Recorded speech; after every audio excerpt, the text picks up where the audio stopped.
बड़ी खबर।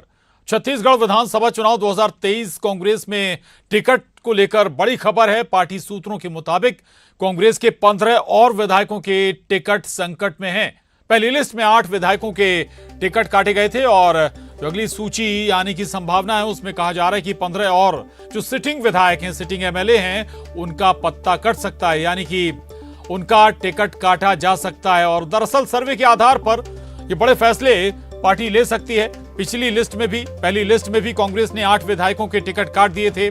जमीनी स्तर पर जनता की नाराजगी, कार्यकर्ताओं की नाराजगी और ऐसे कई वो पहलू जो आधार बने थे इन 8 विधायकों के टिकट कटने के। और अब इस अगली सूची में 15 नाम हो सकता है कि जो सिटिंग विधायक हैं उनके ना नजर आए, क्योंकि ये कहा भी जा रहा था कि जिन विधायकों ने जमीन पर पकड़ मजबूत नहीं रखी है या फिर सर्वे में जिन विधायकों का काम बेहतर नजर नहीं आ रहा है, नाराजगी नजर आ रही है, उन्हें पार्टी दरकिनार कर सकती है या फिर उनका टिकट काट सकती है और ऐसी संभावना नजर भी आ रही है।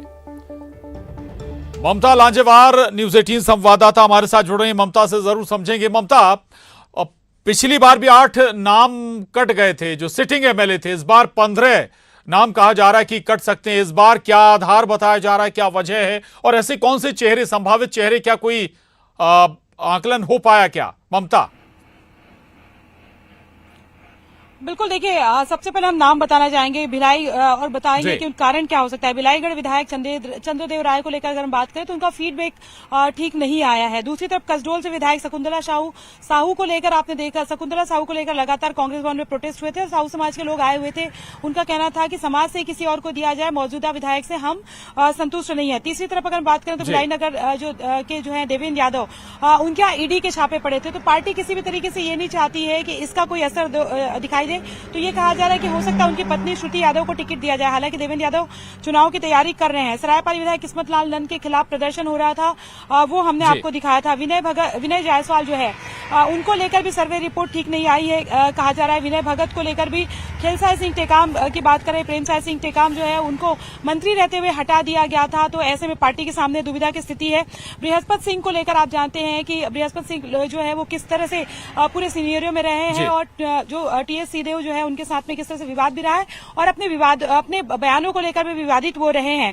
रश्मि सिंह जो है तखतपुर से, उनके पति को दिया जा सकता है, ये कहा जा रहा है। विनोद चंद्राकर को लेकर भी अगर हम बात करें तो सामाजिक समीकरण और फीडबैक को लेकर, सत्यनारायण शर्मा को लेकर ये कहा जा रहा है कि वो चुनाव नहीं लड़ना चाहते, तो उनके बेटे पंकज शर्मा को लेकर जो है वो बात की जा रही है। कुलदीप जुनेजा को लेकर जो है वो कहा जा रहा है कि उनकी टिकट काटी जाएगी। तो राकेश गुप्ता या फिर कुकरेजा जो है उनको टिकट दी जा सकती है। अनिता शर्मा को लेकर भी कहा जा रहा है कि वहां पर कुछ और समीकरणों को ध्यान में रखा जाएगा। लक्ष्मी ध्रुव को लेकर भी ये बात कही जा रही है। तो कहीं कहीं पर विधायकों की जो सक्रियता है उसकी बात हो रही है, या फिर सामाजिक समीकरण को ध्यान में रखा जा रहा है, या फिर बीजेपी के जो मौजूदा प्रत्याशी हैं उनके मुकाबले कई कारण है जिसकी वजह से संभव है कि ये 15 नाम, जैसा कि ममता आप गिना भी रही है, और संभव है कि भरोसे में भी इन्हें ले लिया गया हो, पहले बता दिया गया हो आखिर इनका टिकट क्यों काटा जा रहा है। शुक्रिया ममता आपका पूरी जानकारी के लिए।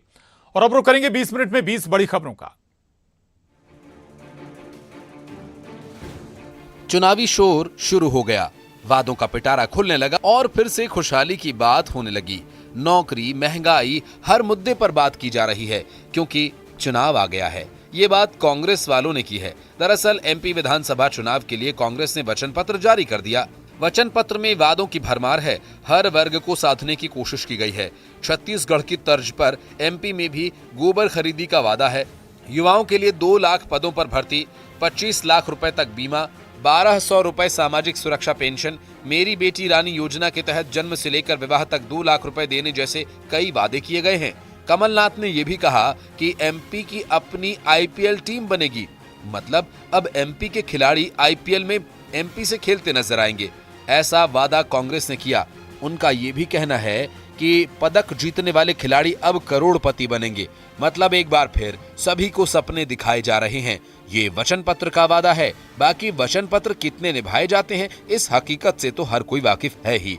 कांग्रेस का ये भी कहना है कि शासकीय कर्मचारियों को पदोन्नति देंगे। इसके साथ कांग्रेस लोगों को 9 गारंटी देगी, जिसमें जल, खाद्य, न्याय, रोजगार, आवास समेत अन्य गारंटीज शामिल हैं। मतलब साफ है, एक बार फिर से वचन पत्र में वो सब दे दिया गया है जिसकी बदौलत चुनाव में जीत हासिल हो।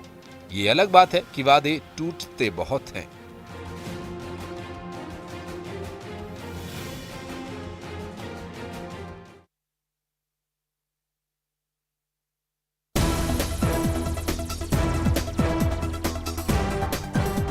अठारह से 62 का ये वो दौर था जब ब्रिटिश शासन के दौरान भारत में समलैंगिकता को अपराध की श्रेणी में रखा गया था। आईपीसी की धारा 377 के तहत ये फैसला लिया गया था। फिर 2001 का समय आया जब पहली बार नाज फाउंडेशन ने धारा 377 के खिलाफ कोर्ट का दरवाजा खटखटाया और तब से आज तक समलैंगिक विवाह पर कोर्ट में मामला चल रहा था। सुप्रीम कोर्ट की संविधान पीठ ने समलैंगिक शादियों पर ऐतिहासिक फैसला सुनाया है। सुप्रीम कोर्ट ने समलैंगिक शादियों को कानूनी मान्यता देने से इनकार कर दिया। 5 जजेस की संविधान पीठ ने 3-2 से फैसला सुनाया। सीजेआई ने अपना फैसला सुनाते हुए कहा कि उनकी राय में संसद को समलैंगिक विवाह को मान्यता देने के मामले में फैसला करना चाहिए।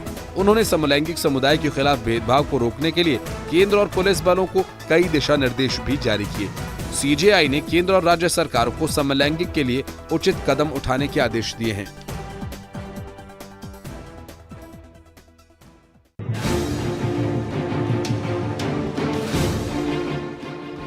एमपी में चुनावी बिगुल बज चुका है।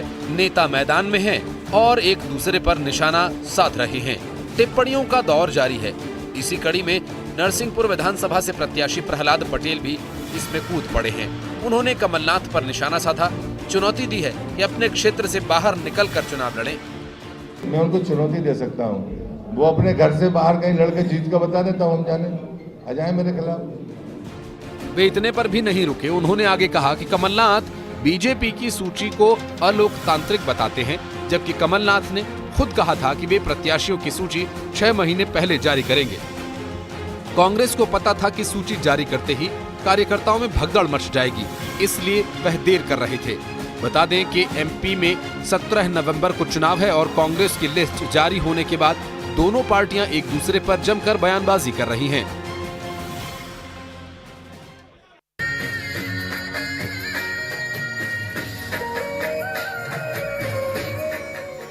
उज्जैन में गरबा की रौनक पंडालों में दिखने लगी है, क्योंकि नवरात्रि का त्योहार शुरू हो चुका है। महिलाएं, युवतियां, बच्चे सभी गरबा में बढ़ चढ़कर हिस्सा ले रहे हैं।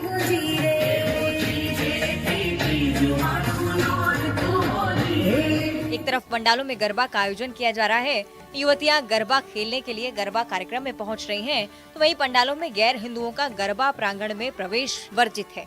दरअसल नानाखेड़ा स्टेडियम में गरबा का आयोजन किया गया। लड़कियां गरबा खेलने के लिए पहुंचती हैं, तो वहीं गरबा देखने के लिए गरबा पंडालों में कई गैर हिंदू भी प्रवेश करते हैं। इसे लेकर नानाखेड़ा स्टेडियम में चल रहे गरबा सेवा की संकल्प संस्था द्वारा गरबा देखने आने वाले लोगों के आधार कार्ड, आईडी प्रूफ चेक किए जा रहे हैं। उनके माथे पर टीका लगाकर ही प्रवेश दिया जा रहा है। अगर गरबा पंडाल में कोई गैर हिंदू गरबा देखना चाहता है तो उसे अपने परिवार के साथ आना पड़ेगा, तो ही एंट्री मिल पाएगी। ये सब इसलिए किया जा रहा है ताकि गरबा की आड़ में कोई गैर हिंदू लव जिहाद जैसी घटना को अंजाम न दे सके।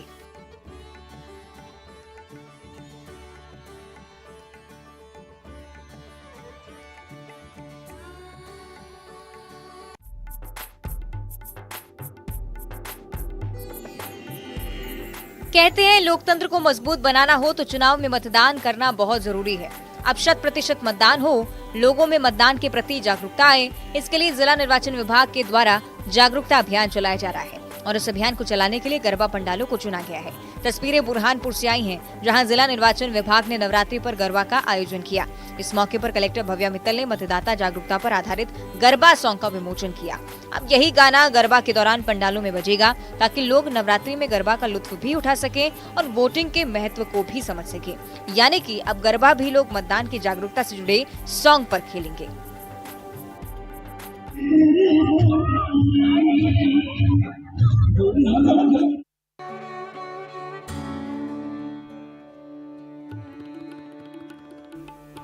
सड़क पर आस्था का सैलाब उमड़ा है, क्योंकि भगवान रथ में सवार होकर सड़क पर निकले हैं।